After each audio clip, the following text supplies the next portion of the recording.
lori. Mana dia sekarang? Sekarang 4 orang. You transfer masuk dalam itu tong. Dalam lori ada berapa tong selalu? 8 tong dalam. Selalu pukul berapa orang gerak? I tanya you punya hidup lagi kah? Permit?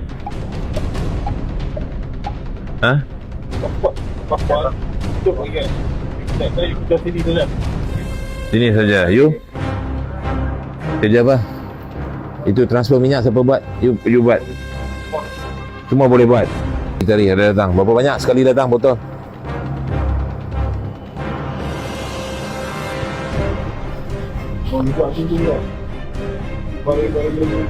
Lepas tu plastik gantung situ. Oh.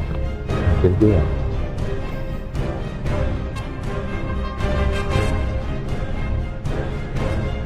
Tiap-tiap hari itu.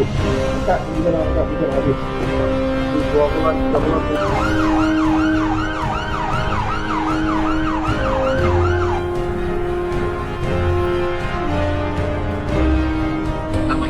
Nama saya Bismi dari Kementerian Perdagangan Dalam Negeri Kuala Lumpur.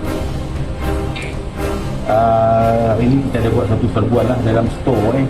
Ada 4 pekerja asing dengan satu difahamkan adik awak. Habis semakkan kita ni, dia mengakulah yang katanya barang ni awak yang ownernya ni. Ada kat rumah Bang, kita nak minta awak datang sini.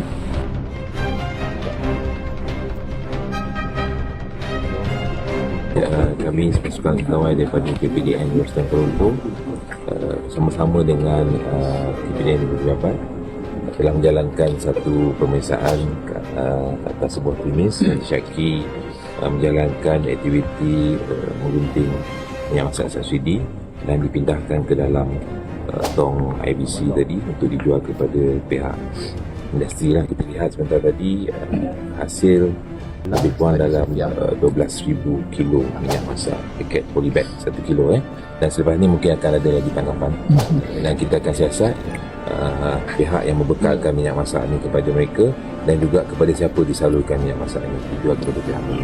So yang tu akan kita siasat kemudian.